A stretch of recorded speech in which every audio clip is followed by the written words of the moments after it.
Hello guys, welcome to my channel. RRB NTPC official notification out কৰা হৈছে তো বলক আমি চাইলো ইয়াত কিমান পোষ্ট আছে ইয়াত কোৱালিফিকেশ্যন আছে 12 পাস আৰু গ্ৰেজুৱেচনৰ কাৰণে সো আপোনালোকে যদি মোৰ চেনেলটো সাবস্ক্ৰাইব কৰা নাই এতিয়ালে সাবস্ক্ৰাইব কৰি ল'ব যাতে এনে ধৰণৰ জব ইনফৰমেটিভ ভিডিঅ'বিলাক সকলোতকৈ আগতে চাব পাৰে আৰু কাষতে থকা বেল আইকনটো প্ৰেছ কৰি ল'ব তো বলক আমি ইয়াৰ এটা অভাৰভিউ আজি চাইলো Railway NTPC Equipment 2025 Vacancy Details. So, here total দেখা পাইছে যে 8850টা Constable Vacancies in Railway Equipment Board. So, total 8850টা post আছে। আৰু ইয়াত গ্ৰেজুৱেট আৰু 12 পাছ কিনে এপ্লাই কৰিব পাৰিব। So, বলক চাইলো কিমানটা পোষ্ট আছে গ্ৰেজুৱেট আৰু 12 পাছ কিনে বাবে। So, NTPC গ্ৰেজুৱেট ইয়াৰ কাৰণে পোষ্ট আছে total 5817টা পোষ্ট আছে। তাৰ পাছত ইয়াত আন্ডাৰ গ্ৰেজুৱেট মানে 12 পাছৰ কাৰণে আছে 3058টা পোষ্ট আছে আন্ডাৰ গ্ৰেজুৱেটখিনিৰ কাৰণে তাৰ পাছত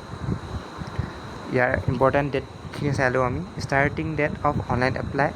28 অক্টোবৰ তাৰিখৰ পৰা আৰম্ভ হ'ব 2025 আৰু closing date of online apply 27 নৱেম্বৰ তাৰ পাছত এজ লিমিট দিয়া হৈছে এজ লিমিট টু গ্ৰেজুৱেট পোষ্টৰ কাৰণে মিনিমাম ইয়াৰ্ছ 18 years আৰু maximum age 33 years তাৰপিছত আন্ডাৰ গ্ৰেজুৱেট মানে 12 পাছ কিনিৰ কাৰণে মিনিমাম এজ হৈছে 18 years আৰু maximum age 30 years তাৰপিছত ইয়াত ইলেকশ্যন আছে OBC কাৰণে 3 বছৰ ST SC কাৰণে 5 বছৰ আৰু PWB কেণ্ডিডেটৰ কাৰণে 10 বছৰ এজ ৰিলেক্সেশ্যন আছে তাৰপিছত চাইলো ইয়াত এডুকেশ্যন কোৱালিফিকেশ্যন তো গ্ৰেজুৱেট পোষ্টৰ কাৰণে বেচলৰ ডিগ্ৰী লাগিব আৰু আন্ডাৰ গ্ৰেজুৱেট পোষ্টৰ কাৰণে 12 পাছ হ'লেও হ'ব তাৰপাছত ইয়াত এপ্লিকেশ্যন ফিজ জেনেৰেলৰ কাৰণে 500 টকা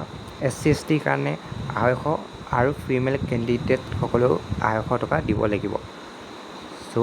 পেমেণ্ট মোড ইয়াত আপোনালোকে credit debit card net banking বা UPI সহায়ত পেমেণ্টটো কৰি দিব পাৰিব তাৰপিছত সিলেকশ্যন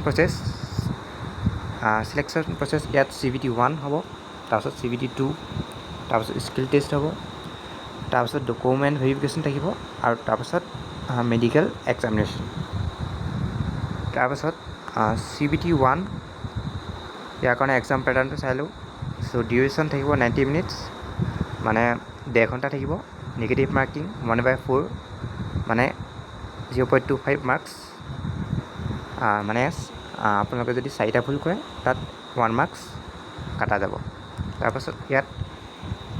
যিটো সিলেবাছ আছে জেনেৰেল এৱাৰনেছ ইয়াৰ পৰা আহিব 40টা কুৱেশ্যন মেথছৰ পৰা আহিব 30টা কুৱেশ্যন জেনেৰেল ইণ্টেলিজেন্স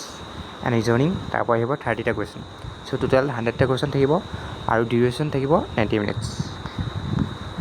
তাৰপাছত CBT 2 মেইন এক্সাম ডিউৰেশ্যন থাকিব 90 মিনিটছ নিগেটিভ মাৰ্কিং 1/4 তাৰপাছত জেনেৰেল এৱাৰনেছ চৰ পৰা আহিব 50টা কুৱেশ্যন মেথছৰ পৰা আহিব 35টা জেনেৰেল ইণ্টেলিজেন্স এণ্ড ৰিজনিঙৰ পৰা 35 টোটেল 120 আৰু ডিউৰেশ্যন থাকিব ইয়াৰ 90 মিনিটছ চ' আপোনালোকে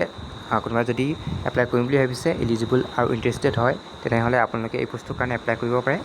আৰু এপ্লাই ডেটটো ইয়াত দিয়া হৈ আছে 28 অক্টোবৰ ষ্টাৰ্টিং ডেট 28 অক্টোবৰৰ পৰা হ'ব আৰু closing date of online apply 27 November so' আপোনালোকে টাইম আছে আপোনালোকে যোনে এপ্লাই কৰিম বুলি ভাবিছে এপ্লাই কৰি ল'ব পাৰে তো যদি চেনেলটো এতিয়ালৈ ছাবস্ক্ৰাইব কৰা নাই চেনেলটো ছাবস্ক্ৰাইব কৰি ল'ব এনেধৰণৰ জব ইনফৰমেটিভ ভিডিঅ'বিলাক পাই থাকিবৰ কাৰণে